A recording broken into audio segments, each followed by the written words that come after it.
저 흑수저인 거 보이시죠? 뒤에 옷 걸려있는 거 보면 흑수저 특징이잖아요. 벽에 옷 걸려있는 거. 개 찐따 중엔 찐따, 나루튜브 찐따 재팬입니다. 요즘에 설거지 이론이 핫하죠. 설거지 통일장 이론이라고 해야 되나, 설거지 대통합 법칙이라고 해야 되나, 어쨌든 그런 설거지 법칙이 요즘에 흥하고 있습니다. 그게, 나는 이걸 보면서 한국에서만 이게 되게 핫한 이슈인 줄 알았는데, 보니까 내 삶에도 지금 적용되는 법칙이더라고요. 저도 일본에서 연애를 한 1.1번 해봤습니다. 첫 번째는 한 달 만에 차였고, 두 번째는 일주일 만에 차였는데, 이제 그래요. 한국에서는 여자들이랑 말을 섞어볼 수도 없죠. 감히 나 같은 게 어떻게 한국 여자들이랑, 한국 여자님들이랑 말을 섞지? 막 그렇잖아요. 그런 분위기잖아요. 근데 일본은 다행히도 저는 나보다 5살, 6살 어린 여성들과 같이 둘이서 밥을 먹을 기회 정도는 생기는 아주 좋은 나라입니다. 그래도 그 찐따 근성을 버리진 못하잖아요. 저는 찐따기 때문에 여자들이 금방 진리하고 실증을 냅니다. 그리고 특징이 뭐냐면, 그러니까 한국에서는 나 같은 사람 쳐다봐 주지도 않을 사람들인데, 일본에 와서 정말 뭐 나랑 같이 밥을 먹어주는 것만으로도 감사하긴 한데, 뭐 호구만 있는데, 그 특징이 뭐냐면 내 얼굴을 안 봐요.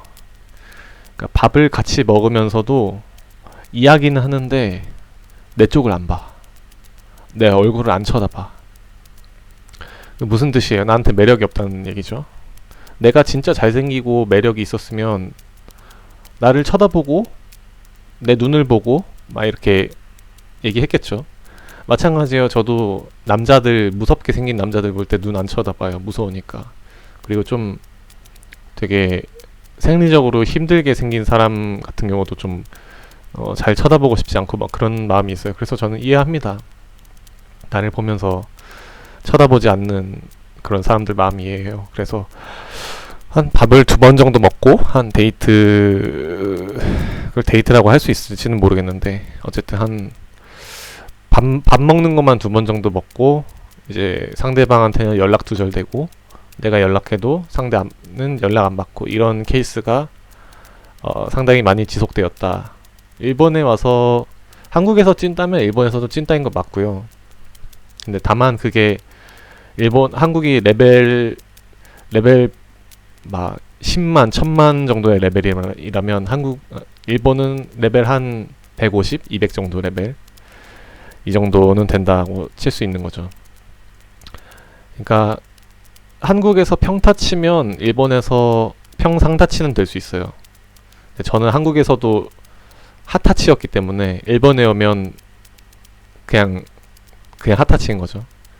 평 핫타치 정도, 내가 열심히 노력하면 평 핫타치 정도는 되겠지만, 이제 저 같은 경우는 지금 한국 나이로 30살이고 20대 때를 우울증과 불안장애로 다 보냈기 때문에, 히키코모리로 보냈기 때문에 20살 20대 때 추억이 없어요. 대학생 시절에도 추억이 없고, 대학교 졸업식에도 안 나갔고, 졸업여행 그런 게 있는지도 모르겠고, MT도 안 갔어요.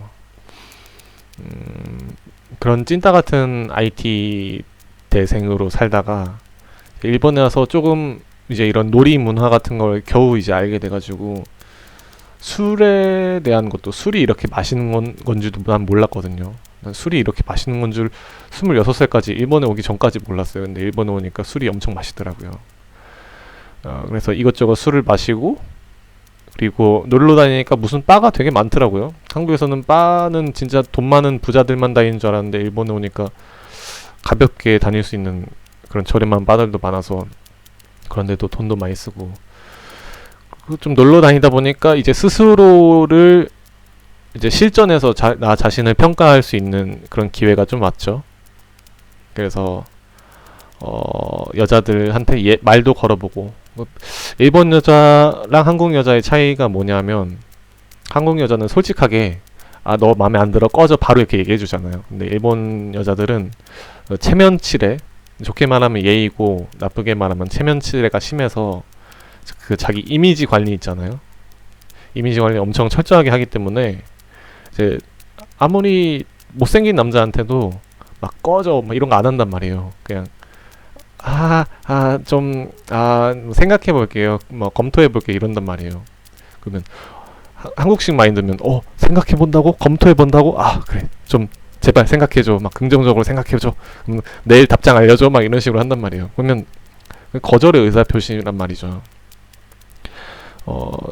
그러니까 사귈 때 좋으면 바로 그 자리에서 좋다고 얘기하고 여자들 같은 경우는 싫으면 좀 생각해 보겠다 이런 식으로 얘기하더라고요. 그래서 그런 거절의 표시가 되게 많은 것도 이제 좀 알게 되었고 이거를 30살 먹고 깨닫나? 난 병신이었나? 난 지금까지 뭐였지? 이런 생각도 많이 들고 하여튼 설거지론을 보면서 새로운 깨달음을 얻었다기보다는 지금까지 내가 여러가지 쌓았던 지식의 편린들이 단편적인 퍼즐의 조각들이 완전히 하나로 맞춰진 것 같은 느낌. 내가 그 컴퓨터도 좀 하고 일본어도 좀 해서 하나만 잘하면 취업을 못하는데 둘 다 어느 정도 하니까 일본에 취업을 할 수 있은 것처럼 이것도 마찬가지로 여러 가지의 퍼즐 조각들이 모여서 여자의 이런 신호 그리고 여자의 저런 신호 이때 있었던 이런 일은 이런 신호였구나 하면서 하나하나 과거의 것들을 다 생각해 보니까 이 세상에 나를 마음 깊은 곳에서 사랑을 해주는 사람은 아무도 없구나라는 거를 알게 된 거죠. 심지어 내 부모님조차도 이 30살 먹은 몸에서 이제 냄새나기 호레비 냄새나기 시작한 나를 먹여 살려줄 만큼의 애정은 없다라고 많이 깨달았어요. 그래서 요새 되게 우울해지더라고요. 우울해지고 나의 존재 자체는 무엇인가? 나는 왜 존재하는 것인가? 왜 사는 건가? 차라리 그냥 태어나지 말걸 왜 태어나서 주변 사람들의 피해만 끼치고 이렇게 살고 있는 건가? 그런 생각도 들고 참 여러모로 자괴감이 많이 드네요. 심지어 내가 여기서 이렇게 떠들고 있는 것조차 옆집에 지금 피해주는 행위라서 유튜브 찍는 것도 솔직히 좀 상황이 열악합니다.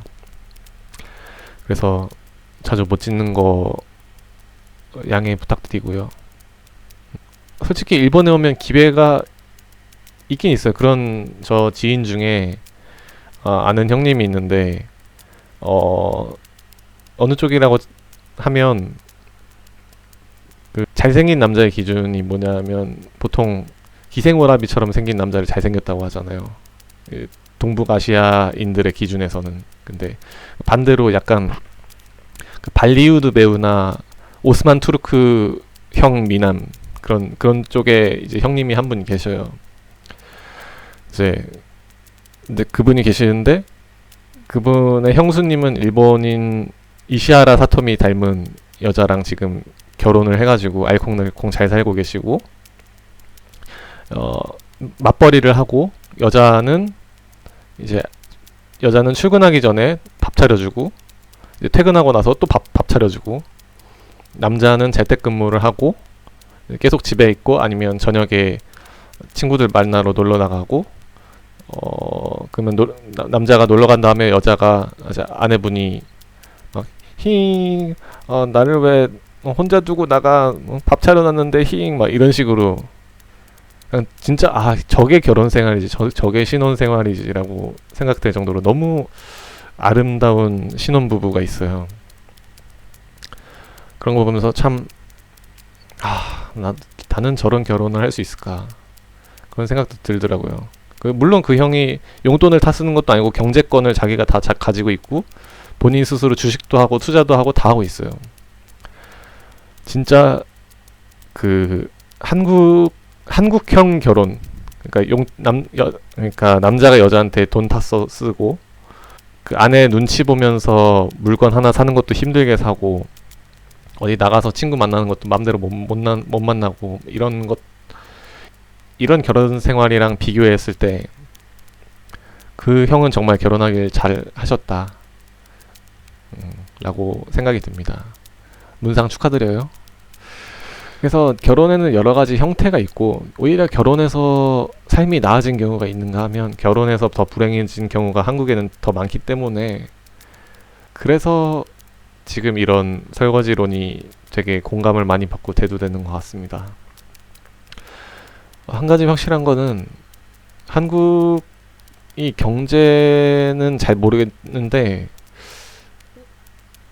행복도가 많이 떨어진 것 같아요. 사람들이 많이 불행하고 경제나 미디어 통신이 발달은 많이 했어도 희망이라는 게 거의 사라지고 부익부 빈익빈으로 가니까 상대적 박탈감만 커지는 것 같아요. 세계가 점점 세계화 국제화가 되면 될수록 사람들이 점점 피폐해지고 힘들어져 가는 것 같아요. 왜냐하면 미디어는 잘난 것만 보여주니까 그런 잘난 사람만 보다가 나를 보거나 아니면 내 주변 사람을 보거나 하면 얼마나 열등감 느끼겠어요.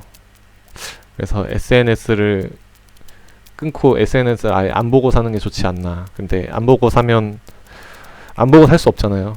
안 보고 살면 시대에 뒤떨어지니까 뒤떨어지면 또 그게 또 자기 급여와 직결되는 업종도 되게 많고 그래서 뭐라고 딱 잘라 얘기할 수는 없는데 네, 저 같은 찐따 도태남들 입장에서는 설거지론이 하나의 어쨌든 좋은 소식은 아니지만 그래도 하나의 이정표가 될 수는 있다고 생각해요.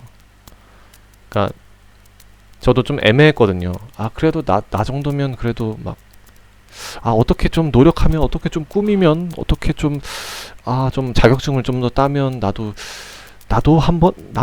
그래도 나도 한번 해볼 수 있지 않을까라고 생각했던 것조차도 착각이었다는 거죠. 진짜 태어나는 것도 운이잖아요. 잘못하면 운이 좋으면 일본에서 태어나는 거고 운 나쁘면 잘못하면 북한에서 태어나는 거고 운이 중간이면 한국에서 태어나는 거고 이런 거죠. 태어난 걸로 자기 인생이 결정되고 유전자로 자기 인생이 결정되고 태어났을 때부터 결정된 거야. 다 이미. 거기서 운칠기삼이라고 그 3을 어떻게 해보려고 발버둥 치는데 대부분 7이 모든 걸 결정을 이미 해놨기 때문에 막 노력 외치는 사람들은 이제 한 명이 그 노력의 스타가 되면 99명은 박탈감 느끼고 좌절합니다. 한 명이 나는 노력해서 이렇게 잘 됐는데 진짜 본인이 노력 100%라고 할 수 있는 건지 유튜브라는 플랫폼이 아예 없었으면 지금도 가난하게 살 사람 되게 많았어요. 근데 유튜브 덕분에 뜬 사람 인터넷이 없었던 시절이었으면 못 뜬 사람이 인터넷 때문에 뜨거나 SNS 때문에 뜨거나 이런 사람들이 되게 많으니까 두서없이 얘기는 했는데 그래서 좀 시대가 가면 갈수록 이상해져 가는 것 같아요. 좀 살아남기 힘든 시대다. 그러니까 운 좋은 사람들은 막 이제 올라가는 거죠. 치솟고 올라가서 상위 계급이 되는 거고 그런 운 좋은 사람들은 또 일부고 대부분 대다수의 사람들은 밑바닥 이제 중산층이 사라지고 밑바닥으로 내려가는 거죠. 그래서 한 명이 이렇게 올라가면 나머지 사람들은 그 사람을 위한 밑밥을 깔아주는 그런 시스템이 점점 되어가고 있고 위로 올라간 사람들은 그 순전히 자기 노력인 줄 아는 거죠. 근데 사실은 이 인프라 자체, 유튜브라는 인프라 자체가 그 사람을 이렇게 올려준 건데 그거를 100% 자기의 힘이라고 생각을 하게 되는 거죠. 모든 사람은 다 이제 자기 잘난 맛에 사는 거죠. 잘 되면 내 덕, 못하면 조상 탓. 이게 이제 한국인들의 사고방식이기 때문에 잡설이 길었는데 설거지로는 결국 저는 이제 시작이라고 봅니다. 시작이라고 보고, 뭐 식기 세척기론, 환경 미화론, 앞으로 어떤 게 또 이제 나올지 모르겠는데, 하여튼 출산율은 계속 떨어질 거고요. 결혼율도 떨어질 거고, 이혼율은 올라갈 거고, 자살률도 올라갈 거고, 빈곤율도 올라갈 거고, 그리고 경제는 지금 당장 실물 경제가 눈에 안 보이잖아요. 당장 내가 오늘 굶어 죽는 것도 아니기 때문에 옆에 건너서 누가 망했다 이런 소식은 들리지만 내가 지금 굶지는 않잖아요. 그래서 당장 들리진 않겠지만 언젠가 이제 내년이나 내후년에 이제 여러분들의 삶도 점점 더 힘들어질 거고, 연애는커녕 생존도 못하고, 이제 매력이 없으니까 연애도 못하고, 능력과 돈이 없으니까 결혼도 당연히 못하는 건 맞아요. 저도 이제 스스로의 자격을 인지하고 메타 인지가 철저히 되기 때문에, 스스로를 파악할 수 있는 자기 객관화가 되어 있기 때문에 그건 알고는 있는데, 무서운 게 뭐냐면 이게 최악이 아니라는 거예요. 이게 바닥이 아니야. 지하도 있고, 지하 10층도 있고, 지하 100층도 있고, 저기 지하 한 17,513층 뭐 이런 식으로. 지옥은 끝이 없으니까 지옥이죠. 무한대의 지옥이 아마 기다리고 있지 않을까. 좀 낙관론적으로 보기는 힘들어요, 솔직히 봤을 때. 근데 이런 상황에서 살아남는 사람들은 되게 엄청 마지막에 한 50년 뒤쯤에는 빛을 발하겠죠. 근데 50년 뒤면 뭐 그 안티에이징을 해가지고 다시 젊어지는 기술이 나올지는 모르겠지만, 나는 그때쯤이면 한 80살 돼 있을 거고, 그때 가서 무슨 영광을 누리자고 지금의 이 젊음을 팔아가지고 그렇게 저축을 해야 되는지는 모르겠지만, 좀 불행하고 불운한 날들이 계속 되겠지만, 그 와중에서도 한 가지 희망이 있다면 찐따분들한테 메시지를 전해주고 싶어요. 여러분들은 오랜 세월을 찐따로 혼자서 살아왔잖아요. 근데 앞으로는 진짜로 1인 시대, 1인 미디어랑 1인 혼밥, 혼술, 혼자 활동하는 거, 이제 독신, 이제 결혼도 안 하고 혼자 살고, 이게 앞으로 주류가 되고 대세가 될 거란 말이죠. 그러니까 여러분들은, 찐따분들은 항상 남들의 어떤 무리들에서 소외돼가지고 이제 손가락질 받으면서 찐따 취급 받으면서 자라왔단 말이죠. 혼자가 당연한 사람들이었잖아요. 그래서 앞으로도 혼자 잘 지낼 거예요. 혼자 잘 지내던 사람들은.